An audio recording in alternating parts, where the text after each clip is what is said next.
Bonjour à tous, merci d'être venus aussi nombreux. Je suis Rémi Returo, Partner Solution Architect chez AWS. La session d'aujourd'hui, elle est de niveau 200. Je vais juste expliquer rapidement ce que ça veut dire. Les niveaux vont de 100 à 300-400, on va dire. Le niveau 100, c'est le niveau fondamental. Le niveau 300-400, c'est le niveau avancé. Et donc cette session est niveau 200 au niveau intermédiaire. On va donc parler de sauvegarde et d'archivage de données dans le cloud. Avant ça, on va rappeler quelles sont les problématiques de la sauvegarde aujourd'hui et ses challenges. On fait face à une augmentation du volume de données mondiales prévu par IDC de 33 zetaoctets aujourd'hui à 175 zetaoctets d'ici 2025. Alors, pour ceux qui se rappellent plus ce que c'est qu'un zetaoctet, je rappelle qu'un zetaoctet, c'est 1 milliard de téraoctets, ça fait un petit peu de volume. Donc ça veut dire que le volume d'information mondiale, il double à peu près tous les 2 ans. Et vous avez besoin de sauvegarder vos données pour vous protéger en cas d'incident et pour aussi archiver vos données pour des raisons légales. Et comment ça fonctionne avant le cloud? Bien, avant le cloud, vous effectuez vos sauvegardes sur bande, et pour protéger ces données contre un sinistre lié au site, vous alliez déplacer ces bandes hors site, par exemple dans un bunker de données. Si vous vouliez pouvoir restaurer rapidement vos données, vous les stockez sur disque local.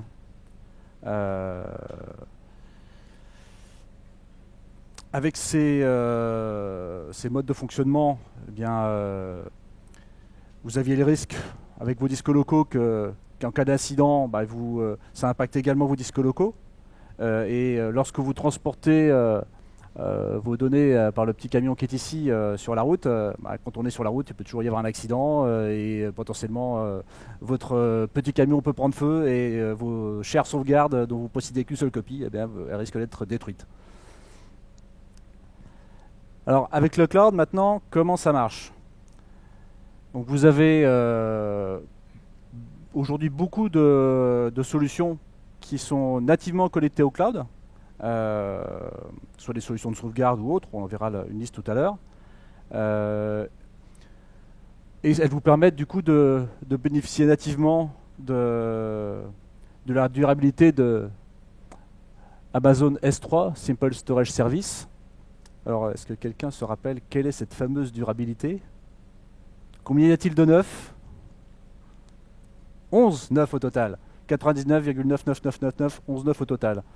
Mais quand on dit ça, c'est pas forcément facile à appréhender. Qu'est-ce que ça veut dire, une durabilité de 99,99999, 11 9?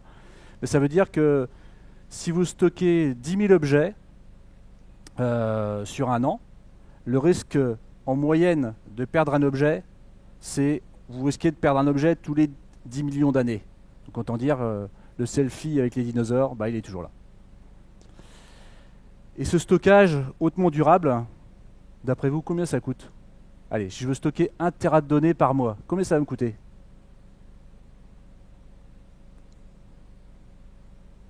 100 dollars, 50 dollars, 1 dollar. C'est ça l'ordre de grandeur. Et je vous dirai après avec quel service on peut avoir ce tarif.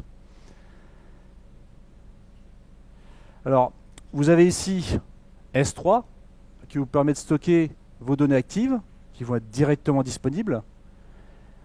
Et pour vous aider à comprendre un petit peu les différences entre les différentes classes de S3, je vais vous donner les ordres de grandeur de coût. Le S3 standard, il fait à peu près 0,023 dollars par gigabyte par mois, pour les premiers 50 terabytes, après c'est dégressif. Le S3 standard IA, qui est pour les données qui sont un peu moins fréquemment accédées, est à peu près 2 fois moins cher en termes de coût de stockage.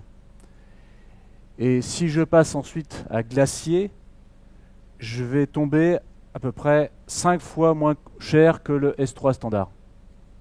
Donc ça va être à peu près 0,004 dollars par gigabyte par mois. Et le petit dernier ici, le S3 Glacier Deep Archive, lui, il est encore moins cher puisqu'il fait 0,00099 $ par gigabyte par mois. Et c'est avec lui en fait que vous avez ces fameux 1 $ le Tera par mois à peu près. Oui, 0,00099. Et donc S3 pour vos données actives et Glacier pour vos sauvegardes à long terme, puisque avec S3 vous pouvez accéder à vos données tout de suite, alors qu'avec Glacier il y a un petit temps de récupération. Avec Glacier standard 3 à 5 heures, vous pouvez récupérer en quelques minutes si vous voulez en mode expedited, mais ça coûte un peu plus cher. Et pour le Deep Archive, de l'ordre de 12 heures pour le temps de récupération des données.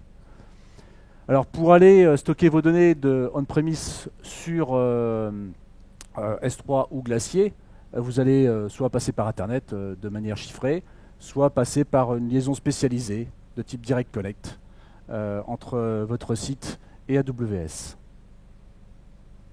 Alors là, on a cité le cas des logiciels qui gèrent directement, nativement S3 et Glacier. Mais si vous avez des logiciels de sauvegarde, par exemple, qui ne gèrent pas encore S3 ou Glacier, eh bien, on a pour vous une passerelle AWS Storage Gateway que vous pouvez mettre en place sur site, soit sous forme d'une machine virtuelle dans votre infrastructure VMware, par exemple, soit sous forme d'appliance matérielle préinstallée que vous allez pouvoir du coup mettre en place dans votre data center. Alors cette passerelle, elle va vous permettre 3 modes d'interface avec votre existant. Un mode d'interface sous forme de serveur de fichiers, ça va appeler ça le mode file, où du coup la passerelle elle est vue comme un serveur de fichiers par les serveurs, et les serveurs vont pouvoir copier leurs fichiers dessus, et ces fichiers seront ensuite copiés sur S3. Un autre mode est le mode volume, où la passerelle est vue comme un volume disque, ISCSI, et vous allez pouvoir l'attacher à un serveur existant. Et les données seront ainsi sauvegardées sous forme de snapshot EBS sur S3 également. Et vous avez un troisième mode qui est le mode tape, et du coup votre logiciel de sauvegarde va voir le Storage Gateway comme une librairie de sauvegarde par bande, et du coup il va pouvoir l'utiliser de manière totalement transparente sans impact sur l'existant. Et les données seront ensuite stockées sur S3 bien évidemment. Alors vous pouvez aussi utiliser votre Storage Gateway, y compris sur le cloud AWS, dans votre VPC, Virtual Private Cloud, si vous utilisez des logiciels qui ont besoin de sauvegarder leurs données en mode bloc, en mode fichier par exemple, et qui ne sont pas capables d'accéder directement à S3, eh bien vous les connectez à la Storage Gateway que j'ai indiqué, en mode volume, en mode fichier ou en mode tape. Et ensuite, cette Storage Gateway va passer par ce qu'on appelle un VPC Endpoint pour accéder à S3 de manière privative.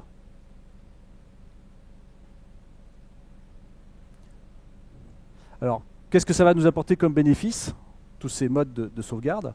Tout simplement, vous allez pouvoir migrer vos données ou les stocker au meilleur coût. On a parlé du 1 $ par Tera par mois. Et vous allez payer à l'usage sans avoir d'investissement en particulier à faire. Vous n'êtes plus soumis aux contraintes de la sauvegarde par bande. Et vous allez pouvoir du coup mettre en place cette sauvegarde aussi sans impacter vos systèmes existants, puisque on a vu qu'avec le Storage Gateway par exemple, on peut exposer S3 comme si c'était une librairie de sauvegarde. Vous allez pouvoir automatiser vos sauvegardes, et aussi vous allez pouvoir faire plus que seulement sauvegarder vos données, vous allez aussi pouvoir exploiter vos données, en tirer parti en utilisant les services d'analytics AWS, et également les services d'intelligence artificielle et de machine learning. Alors AWS vous offre toute une palette de services. On va couvrir du coup l'ensemble de vos besoins de stockage, avec le stockage bloc, avec Amazon EBS et différentes typologies de stockage EBS, avec des disques SSD ou des disques magnétiques. Si vous avez besoin d'énormément de performance et d'IO, vous allez choisir par exemple Provision IOPS. Si vous avez besoin de quelque chose qui ne vous coûte pas cher d'un point de vue stockage et vous ne cherchez pas forcément de la performance en I/O, vous allez choisir par exemple Cold HDD.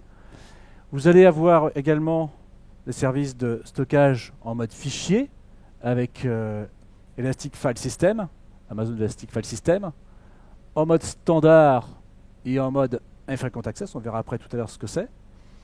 Et vous allez pouvoir bien évidemment stocker vos objets avec S3. Alors, dans toute cette panoplie déjà assez riche de services de stockage AWS, il y a des petits nouveaux qui sont indiqués en violet sur l'écran, qui sont sortis lors de Réinvent 2018. Alors, on a pour stocker au niveau file system vos fichiers sous Windows, eh bien, vous avez un petit nouveau Amazon FSx pour Windows Server. Pour stocker vos fichiers pour le file system Lustre, qui est pour le HPC, vous avez Amazon FSx pour Lustre. Pour stocker vos fichiers en mode sous Linux avec EFS, lorsque vous avez besoin un peu moins fréquemment de vos fichiers et que vous voulez payer un peu moins cher pour le stockage, vous avez une nouvelle classe de stockage avec EFS qui s'appelle EFS Infrequent Access, qui est d'un coût à peu près 6 fois inférieur à celui de EFS standard. Ensuite, sur la partie stockage objet, les petites nouveautés, vous avez une classe qui s'appelle S3 Intelligent Tiering qui va vous permettre automatiquement de basculer votre stockage entre S3 standard et S3 standard IA en détectant si vos objets sont fréquemment accédés ou si sont très faiblement accédés, de manière à ce que vous payiez le meilleur prix au niveau du stockage entre S3 standard et S3 IA.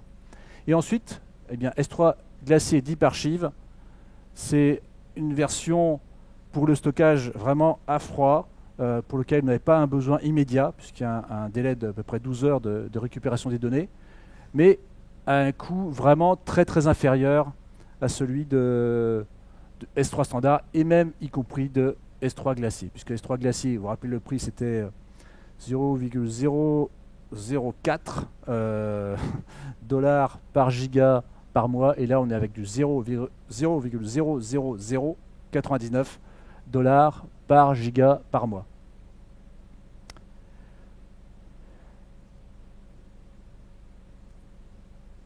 Alors, je propose que pour les questions, vous viendrez me voir à la fin. Je prendrai du temps pour y répondre. Et pour finir, le service AWS Backup, dont on va parler de manière un peu plus détaillée par la suite, et pour lequel il y aura également une démo. Alors si je regarde maintenant pour ces différents cas d'usage, différents services de stockage, quels sont les cas d'usage? Eh bien, si je prends par exemple Amazon EBS, c'est ce qui va permettre de faire des volumes que vous allez attacher à vos instances EC2. Ça va vous permettre du coup de protéger vos volumes applicatifs parce que vous pouvez attacher un volume spécifique pour la sauvegarde quelque part à votre instance EC2 et vous sauvegardez vos données dessus. Et si à un moment donné votre instance elle est KO, vous avez cassé vos données, vous pouvez réattacher ce volume sur une autre instance. Ça vous permet de récupérer très rapidement vos données. Et par ailleurs, EBS offre une fonctionnalité de snapshot en mode incrémental pour sauvegarder vos données. Ensuite, pour le stockage d'objets, vous avez S3. Alors pour stocker n'importe quel type d'objet, ça peut être un document PDF, une image, une vidéo, un fichier HTML, n'importe quel type d'objet. Et vous avez les 6 classes de stockage différentes selon les besoins de stockage, selon que je souhaite avoir du stockage fréquemment accessible ou non. Vous avez des politiques de gestion de cycle de vie. Vous pouvez décider que vos objets restent 30 jours, admettons, sur S3 standard, puis qu'après derrière, ils passent automatiquement en S3 Infrequent Access pour que ça coûte moins cher, et puis qu'au bout d'un certain temps, ils passent après ensuite à Glacier, et puis à un moment donné, au bout d'un certain temps que vous décidez, qu'ils soient supprimés par exemple. Donc ça, c'est les gestions du cycle de vie. Vous pouvez également répliquer S3 cross-région, si vous voulez que vos données soient répliquées et que, au cas où vous ayez modifié vos données dans une région, bah, vous avez encore une autre région dans laquelle vos données sont recopiées. Vous avez également une fonctionnalité de verrou sur vos données, Write Once, Read Many, le worm, qui vous permet du coup d'assurer que un objet n'a pas été modifié. Ça, c'était pour le S3 standard, on va dire.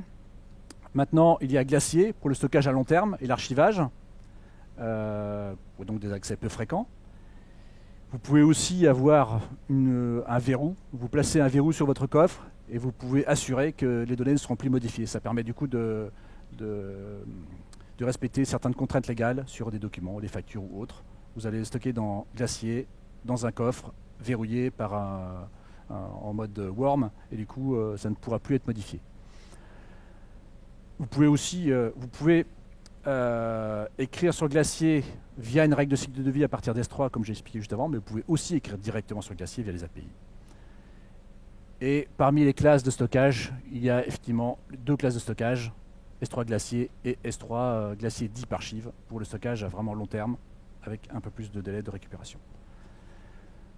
Lorsque vous avez besoin de stocker des données fichiers, vous pouvez utiliser EFS, ce qui vous permettra du coup une restauration très rapide.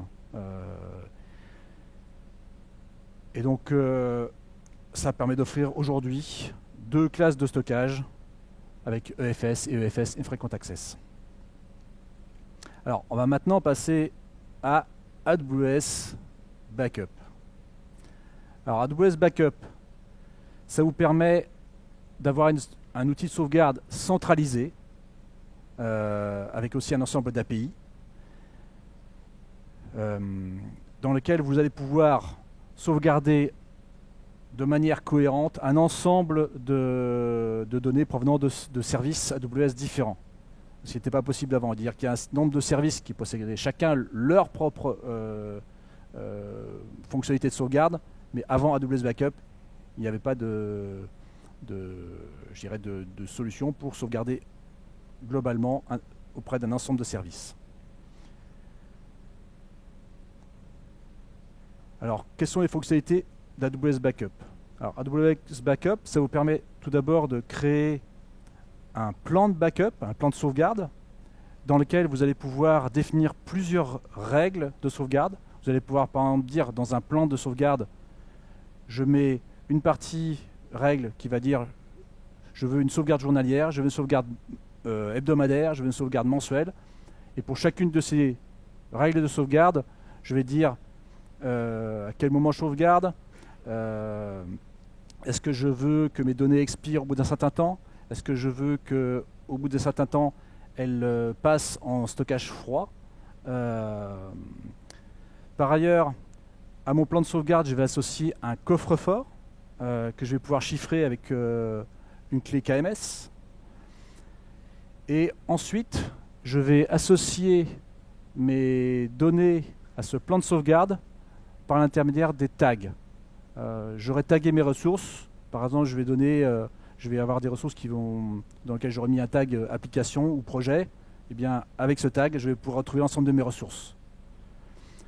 Et aujourd'hui, AWS Backup gère les sauvegardes pour plusieurs services, donc Amazon EBS, Amazon EFS, AWS Storage Gateway, DynamoDB, Amazon RDS. Donc c'est une liste, bien évidemment, qui va être amenée à s'étendre avec le temps. Ceci est la première version d'AWS Backup. Et AWS Backup, pour les services qui disposaient déjà auparavant de fonctionnalités de sauvegarde, il s'appuie nativement sur ces fonctionnalités de sauvegarde. Par exemple, si je prends EBS, la sauvegarde que vous allez faire via AWS Backup d'un volume EBS, elle va utiliser la sauvegarde EBS. Donc vous allez retrouver, si vous allez dans la liste de vos snapshots, vous retrouverez les snapshots EBS effectués par AWS Backup. C'est la même chose pour RDS, DynamoDB et Storage Gateway qui disposaient chacun de fonctionnalités inactives de sauvegarde avant AWS Backup. Pour EFS, c'est un petit peu différent, c'est pour ça qu'il y a quelques fonctionnalités complémentaires qui sont la gestion du cycle de vie vers stockage à froid, donc le passage de EFS vers EFS Infrequent Access, et le fait d'avoir un chiffrement indépendant avec la clé KMS du coffre que l'on associe au plan de sauvegarde. Voilà. Et donc, ce tableau va être amené à s'étendre à la fois en largeur et en longueur. Et pour voir concrètement comment tout ça fonctionne, eh bien, on va le regarder en réel. Alors, on va aller voir comment fonctionne AWS Backup dans la console. Donc pour ça, je vais taper Backup pour retrouver le service AWS Backup.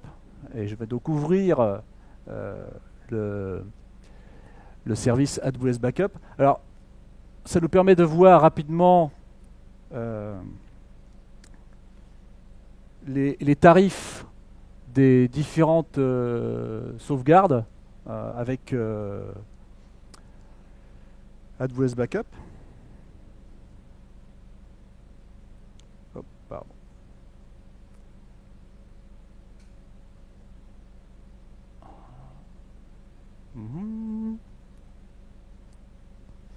Voilà, c'est reparti. Donc je retape, désolé, je retape Backup. Alors, donc, je vais voir les différentes parties, une fois que j'aurai repassé ce que je vous ai déjà montré.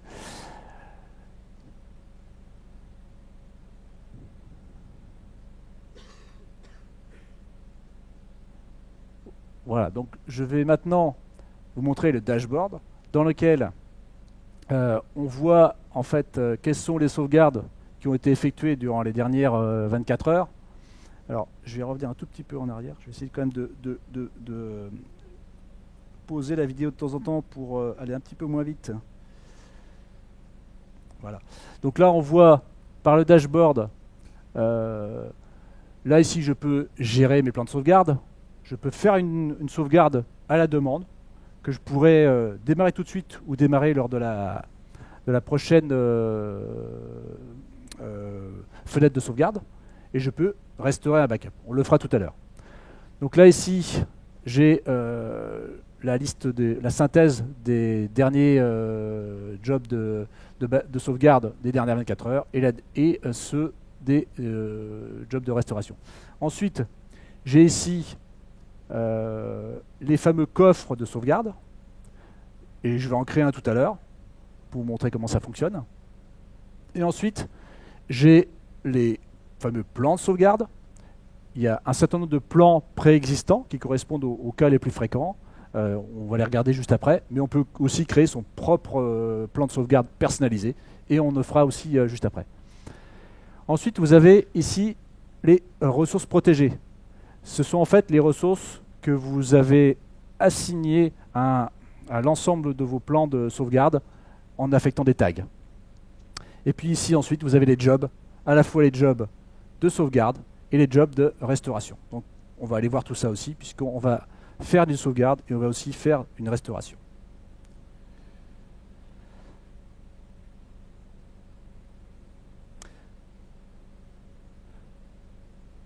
Voilà, donc là, on a commencé à créer un nouveau plan de sauvegarde.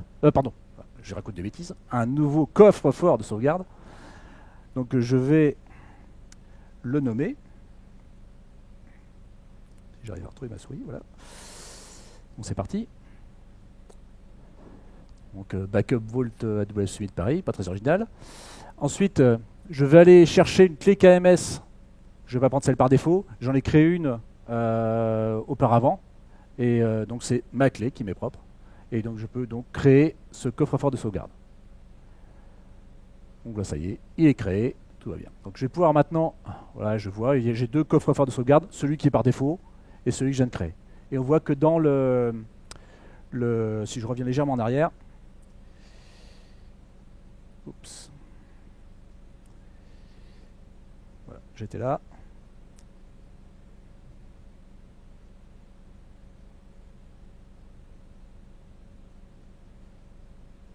Si je reviens légèrement en arrière, je vois que,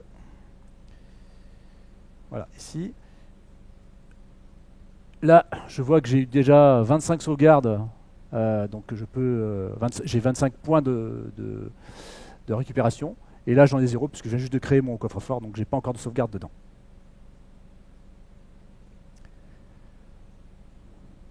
Donc ensuite, effectivement, je vais aller dans les plans de backup. Donc j'en avais un qui était préexistant. Donc là, je vais regarder. Je peux soit effectivement j'ai des plans préexistants. Ah, désolé, la souris qui grippe. Voilà. Donc, soit j'ai par exemple un plan dans lequel j'ai uniquement une règle journalière avec 35 jours de rétention, soit j'ai un plan avec une règle journalière, mensuelle et un an de rétention, ou soit journalière, hebdomadaire, mensuelle, 5 années de rétention, ou 7 années de rétention dans la suivante. Donc on va aller maintenant regarder un peu mieux comment est fait par exemple le plan journalier, hebdomadaire, mensuel, 5 années de rétention. Et après, on créera le nôtre.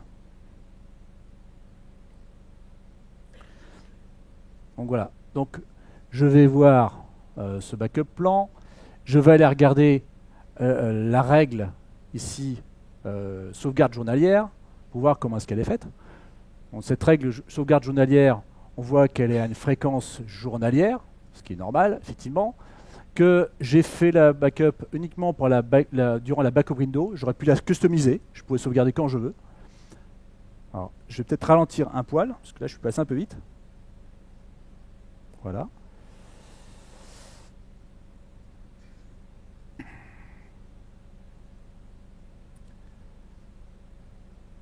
Donc là on voit que je pouvais faire une transition vers du stockage à froid. Et là, en l'occurrence, pour le backup journalier, j'ai décidé de mettre non. Enfin, il a décidé de mettre non. Et là, par contre, comme c'est du backup journalier, je vais l'expirer 5 semaines après création, par exemple. Parce que j'ai une autre règle de backup par ailleurs qui fait les backups hebdomadaires.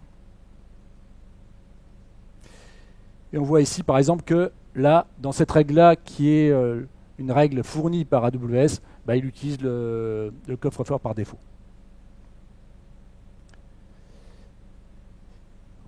Désolé, j'ai cliqué, il ne fallait pas que je clique. Promis, je ne le fais plus. Voilà. Alors maintenant, les backups hebdomadaires. Donc là, je choisis de mon backup hebdomadaire quel jour je fais mon backup, évidemment. Donc là, ce sera donc le samedi, par exemple. Encore un peu plus, j'ai choisi la fenêtre de sauvegarde par défaut. J'aurais pu mettre ma propre fenêtre de sauvegarde. Pas de transition vers cold storage. Et expiration au bout de 3 mois. Et le backup vault qui va être en dessous, évidemment, ça va être aussi le backup par défaut.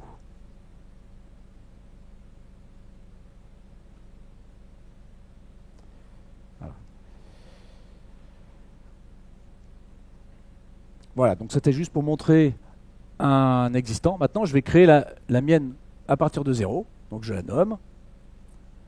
Backup plan AWS Summit.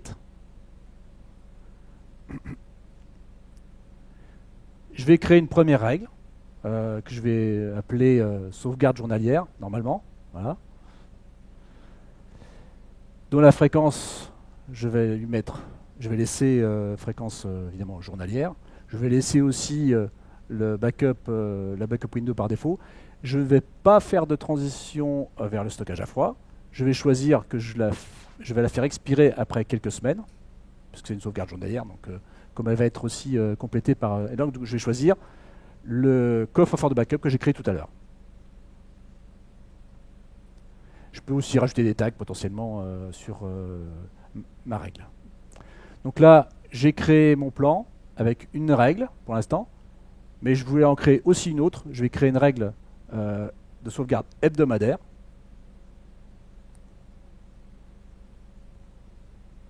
Donc là, il faut que je change. Vous voyez que, si je reviens très rapidement, juste quelques secondes avant, pour vous montrer un petit détail. Voilà. Ah, je suis allé trop vite. Voilà. Ici, vous voyez que vous avez en fréquence possible toutes les 12 heures, journalière, hebdomadaire, mensuelle, mais aussi vous pouvez mettre n'importe quelle expression cron dont vous avez l'habitude. C'est-à-dire qu'en fait, vous pouvez faire dans le fait n'importe quelle fréquence. Voilà, je voulais juste passer 3 secondes dessus puisque c'est passé un peu vite. Alors donc là, je vais choisir de faire mes sauvegardes le mercredi, par exemple, pourquoi pas. Et je vais par contre là choisir de faire une transition vers le stockage à froid, quelques semaines après création, 4 semaines. Et je vais pas expirer. Voilà. Et je vais par contre bien évidemment mettre mon coffre-fort de backup associé. Donc vous voyez que le coffre-fort de backup il est lié à la règle et non pas au plan. Donc maintenant que j'ai fait ça, il faut que j'assigne des ressources. Donc pour assigner les ressources, je donne un nom à mon assignation de ressources. Donc j'ai dit que j'ai un projet, je l'appelle mon projet AWS Summit Paris. Et j'ai créé un ensemble de ressources dans lesquelles j'ai mis un tag projet et comme valeur j'aurais mis AWS Summit Paris. Et automatiquement ça va m'assigner mes ressources. Alors ces ressources, bon, je vous dis tout de suite ce que c'est. J'ai mis un disque Amazon EBS, j'ai mis un Amazon EFS et j'ai mis une base Amazon DynamoDB pour faire un exemple. Donc là, j'ai créé mon plan de backup. Je vais maintenant vous montrer comment on peut créer un backup à la demande. Parce que parfois, on a besoin d'avoir une sauvegarde très rapidement. Donc là, je crée ma sauvegarde. Donc je choisis le service que je veux sauvegarder. Parce que vous voyez, j'ai mes 5 services que je peux sauvegarder. Je vais choisir dans quel coffre-fort de sauvegarde je vais les mettre. Je peux ensuite chercher ma ressource. Donc là, j'ai choisi EFS. Bon, il se trouve que j'ai qu'un seul EFS sur le compte en question, donc je l'ai trouvé tout de suite. Et je vais choisir, est-ce que je veux créer le backup maintenant, c'est ce que je veux. Et est-ce que je veux faire expirer mon contenu? Oui, puisque ce n'est pas un contenu que je vais garder très longtemps. Je vais décider de le faire expirer dans 5 jours. Donc là, ça y est. Donc là, j'ai lancé mon backup on demand. Donc on voit là, il est in progress et il va être mené à son terme dans quelques instants, on va dire.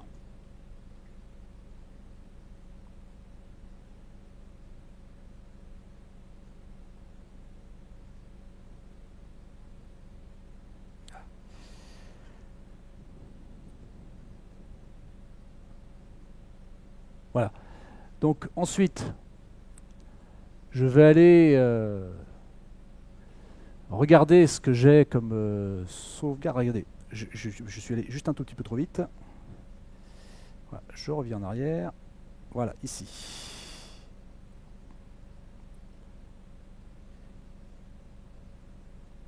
Hop. Désolé. Je suis pas assez agile de la souris. Hop. Voilà, c'est ici que je veux poser. Donc là, ici, j'ai en fait refait une capture quelques jours après et on va voir toutes les sauvegardes que j'ai effectuées. Donc en fait celle-là, je dis une bêtise, ici c'est la sauvegarde on demand, elle est completed maintenant en fait, c'est plutôt ça. Voilà, le fait qu'on va repasser dans quelques jours, c'est après. Donc, ah oui, non, c'est là, pardon. Puisque vous avez vu juste avant que, si je reviens en arrière 3 secondes, voilà. Voilà, ici, vous voyez que tout à l'heure on avait 0, et depuis que je l'ai créé, j'ai eu 17 sauvegardes qui ont été effectuées, 17 jobs de sauvegarde qui ont été menés à leur terme. Et on va regarder du coup quels sont ces jobs de sauvegarde. Juste sur l'écran suivant. Donc là, on voit que j'ai un certain nombre de jobs de sauvegarde. Oh, désolé, cliquez où il ne faut pas, je reviens.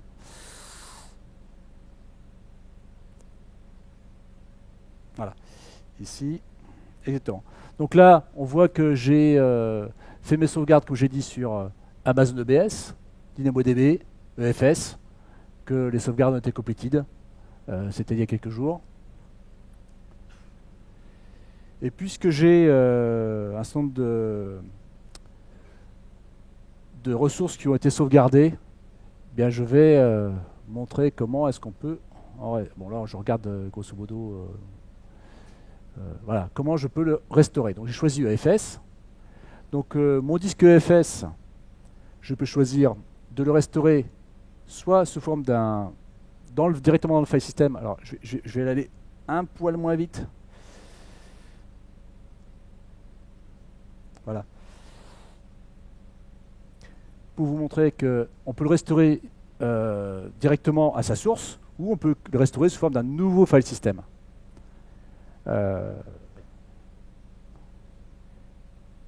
Et donc là, je vais redémarrer mon backup.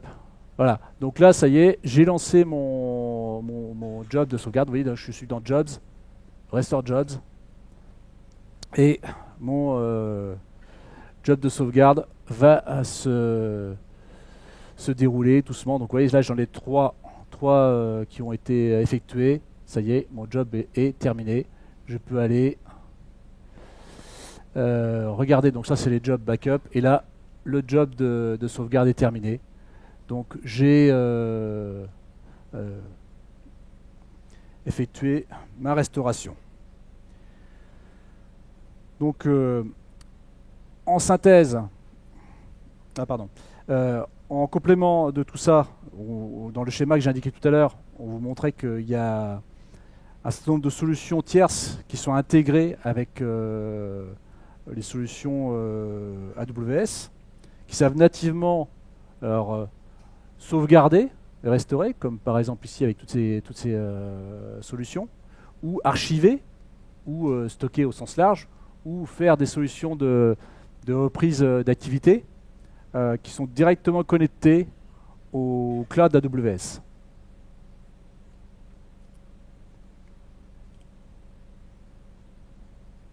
Donc en synthèse, les points à retenir par rapport à la problématique de sauvegarde et d'archivage sur AWS, c'est que vous avez toute une palette d'outillages pour sauvegarder vos données, que ce soit en mode bloc, en mode fichier ou en mode objet. Et pour organiser, gérer de manière centralisée et automatisée vos sauvegardes, eh bien vous avez maintenant AWS Backup. Et j'ai mis ici le lien pour en savoir plus. Et en tout cas, je vous remercie. Merci en tout cas de votre attention.